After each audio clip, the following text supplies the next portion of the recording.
Pokoknya sampean yakin pangeran iku kondang. Islam itu dipimpin kiai keliru yo mlaku, dipimpin kiai bener yo mlaku, dipimpin kiai gonta-ganti yo. Teng TV sering ono berita ustad sodomi, ustad ngene-ngene. Wong yo ora terus gedeng Islam, yo nyalahno ustad iku. Yo ono Islam dibajak, ekstremis yo muni Islam, sekuler yo muni Islam, liberal yo muni Islam ya baik-baik saja. Orang ono masalah kan, biasa mawon. Yo ramene dunyo. Riyen Rasulullah niku rak sae-saene tiyang niku mawon disisipi tiyang munafik. Karena ndak ada cerita pendapat itu memuaskan semua napa pihak. Rasulullah rak kesayangane pangeran. Niku pun ndak bisa memuaskan semua orang. Sehingga orang yang kecewa ya jadi munafik. Pemenang terima kiai, terima presiden, terima Kapolri, terima pangam, nggak bisa. Apapun konsepnya itu nggak bisa. Mesti ada yang setuju pendekatan ekstremis itu persuasif. Sing sitok harus tegas. Kalau nggak tegas nggak bisa membasmi akar-akarnya. Sing jare persuasif. Nak tegas mereka dendam malah kacau negara. Sing sitok kalau nggak tegas mereka ngelamak. Itu kan raiso selesai. Akhirnya nyelesain aku sing pimpinan nurut. Akhirnya sing pendapatnya gak tiga. Nurut ya nurut mergo dipecat tapi terus balik lo sithik. Balik lo apa? Sithik-sithik. Masjid ge ngoten nasib kiai ge ngoten. Kulo nak di murid kuatah, di santri kathah sing kiai ge kathah. Ono kiai niku sowan kula, Gus, masjid itu ape nganakno zikir Ramadan. Dadi 24 jam full mulai bar subuh sampai sahur. Saking semangat ibadah Ramadan. Terus ibadah ning dia wong ditakok. Ya teng masjid. Dadi masjid itu ben makmur, terbaik masjid makmur. Tas omongi. Lah apa ngarit ora ibadah. Apa dadi satpam mergawe iku gak ibadah. Apa nyupir angkot golek nafkah ibadah. Kiye kok goblok kira karuan aja muni ngono. Astagfirullah, iki ora urusan iku, Gus. Ya urusane mergo ketamir dadi ben keren, pas ketamir masjid rame ngono. Berarti sing nama baiknya kan kuwe. Nak pengiran ra butuh iku pengiran kepingine seorang bapak golek nafkah. Anake kepingine sekolahan ya satpam teko, ora teko alasane itikaf. Kepingine pangeran yo bus sing tetep jalan dadi wong sing nyetop iku ana bus aja kok mandek mergo itikaf ayo mending kecewa lho. Supaya aku piye dicape ra dukung. Padahal kula yo nyucup yo hormat tapi tetep gremeng mergo idenya enggak keturutan. Ya kula yo ngerti rai-rai ngono iku yo biasa wae cara kula biasa. Tapi sesuai sadar deh. Bareng ngajak wong ora gelem akhirnya sadar. Jebule ngandel jeneng nganggo sembang kula yo suwi wong luwih ngandel aku timbang kowe. Lah bento tapi ngandel kowe. Wong aliran sesat ta men. Ya masjid itu anggere ana salat jamaah iku ya wis rame cara pangeran. Ora perlu rame banget. Nak rame banget terus bakal pentol leren, satpam leren, supir angkot leren. Nah iku jek sepele. Dokter leren. Wong ape loro. Ape loro ape berobat ra iso. Nak lorone emergensi astagfirullah minamikum taqabbal ya karim. Ajane semburu leren maling leren, copet leren, iku ape nek iso ngumpul lho iku. Makanya ngaji iku ngambek wong alim kan karena orang alim itu yang tahu duduk perkaranya agama. Seorang lagi yang tahu duduk perkaranya agama. Nabi itu kalau ngendikan itu sampai sahabat itu gak bisa menampung. Kadang menyebut kebaikan satu majelis sampai 63 sampai 70. Misalnya Nabi ngendikan al imanu bid'un wasituna bid'ah. Iman itu ada 63. Terus nyebut terus. Pertama ngendikan a'la la ilaha illallah, tertinggi adalah kalimat tauhid. Wa adnaha imatatul adza anit thariq, terendah adalah menyingkirkan hal-hal yang mengganggu yang apa? Mukmin atau mengganggu jalan. Terus ngendikan seperti itu. Sehingga pernah suatu saat Rasulullah itu ngaji di masjid. Rasulullah terima kiai kan Rasulullah itu ngaji di masjid. Nabi kalau ngaji di masjid memang di teras jadi terbuka. Terus ada pemuda santai dengan santainya nggo pacul. Ngliwati Nabi ngaji diliwati. Nggo pacul. Ya santai. Singkat cerita semua sahabat itu mencibiri. Celaka betul pemuda itu. Ada Rasulullah ngaji tidak ikut tapi dia berlalu saja bawa cangkulnya. Kata Nabi, kamu jangan komentar demikian. Jika dia kerja menafkahi ibunya yang lemah atau anaknya yang lemah, dia juga ibadah dan itu juga sunnahku. Hanya sahabat mereka sadar. Jadi untuk meramaikan Islam itu tidak harus semuanya ngaji di masjid. Yang apa kerja ya ben kerja. Yang penting orang jadi germo.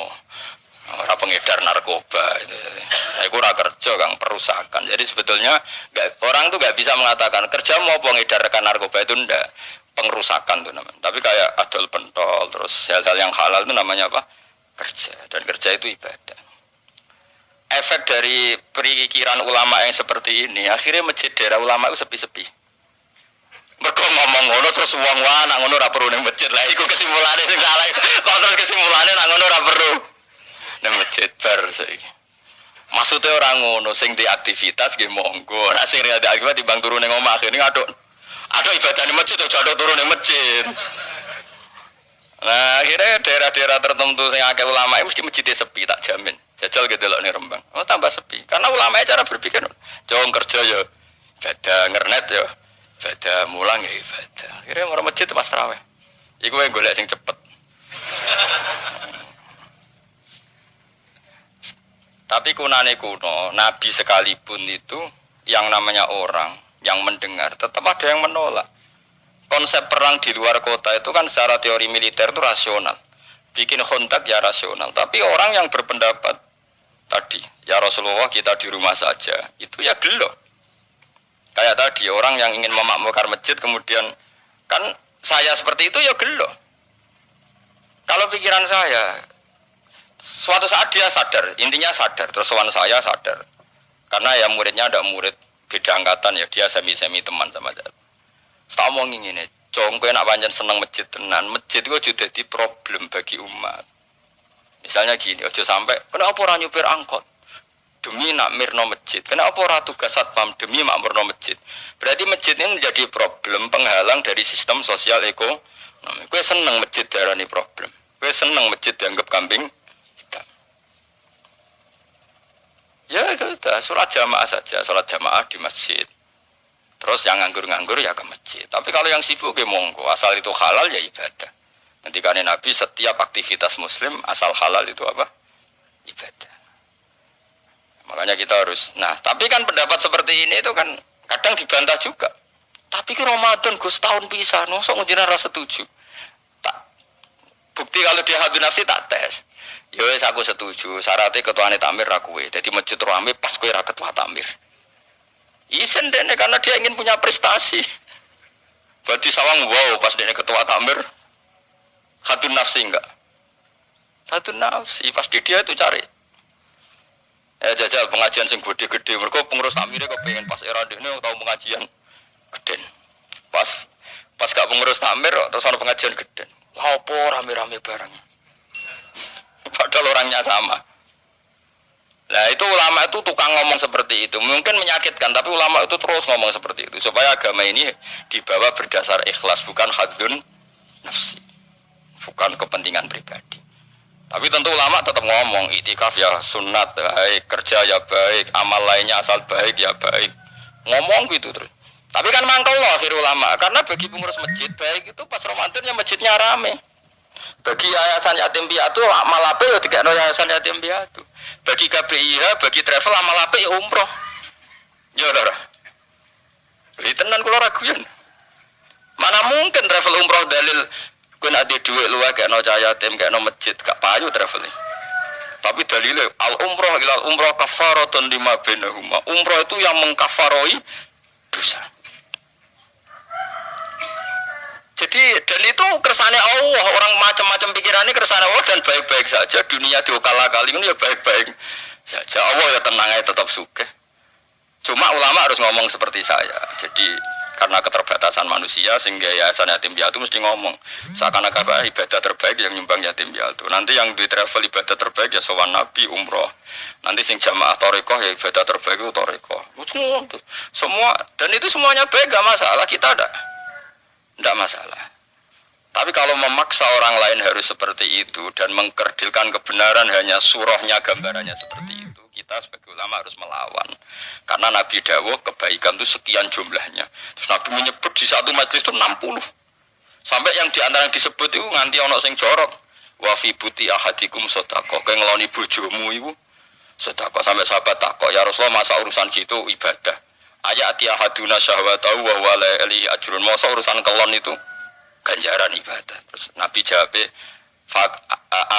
kata Nabi faqih falawadu'a fi haramin akana alihi wisrun. Kalau andikan dia meletakkan mental seknya atau aktivitas seknya di luar yang halal, apakah itu tidak dosa? Iya ya Rasulullah. Terus kata Nabi wa kadzalika begitulah kalau diletakkan di halal dia juga dapat apa paha. terakhir Nabi ngendikan takufu syarroka anin nas fa innaha shadaqatun minka ala nafsik. Jika kamu itikaf di masjid tidak bisa, adol pentol tidak bisa, jadi satpam tidak bisa, aktivitas sosial yang menguntungkan orang lain tidak bisa. Takufu syarroka anin nas. Yang penting kamu tidak berbuat buruk yang merugikan manusia. Sehingga sampai ada riwayat dari orang sufi, ibadahnya orang zaman akhir itu tidur. Karena tidur itu gak ganggu wong. Iya, paling bojo tok sepeten. Tapi kan yo nyopet yo ora, zina yo ora, ndelok wong ayu yo ora. Nah, itu sampai Nabi terakhir nyebut. Dari sekian kebaikan tuh kalau gak mungkin kata Nabi takufu syarroka anin nas fa innaha shadaqatun minka ala nafsik. Sementing kamu tidak melukai atau merugikan orang apa? Sehingga misalnya ulama kok ngerti ada orang tidur di rumah, wong apik, gak ganggu wong. Ana bajingan mati, wong apik, sreso bajingan meneh.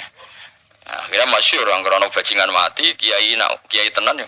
Saya ki mayit niku, wong gak siap ni saya. Bajingan sih. Saya padahal ning atine kiai nek mati ya apik dong ora iso bajingan. Akhir dari bajingane ya wis mati. Lha sekarang ngakhiri bajingan apik ta elek? Apik. Berarti matine elek ta apik? Apik. Maksudnya kiai ku apik matine ora apik wonge. Lah wong gak trimo pikirane apik ku. Wonge lagi kiai wis ndake wis pinter maksudnya. Apik kene iki. Ngomong keberatan. Ayo ngomong apik. Ya saya kan wedi. Nggih apik. Lah itu ilmu. Jadi ngaji ilmu itu orang harus punya kesiapan pendapat meskipun itu kita tidak siap. Wa wasa antak rohu syai'a wa huwa khairul lakum. Pendapat meskipun kamu kadang tidak cocok, bisa saja menurut Islam itu ini lebih apa? Baik. Karena tadi kebaikan itu sekian bentuk. Bisa ulang kebaikan itu sekian apa? Bentuk.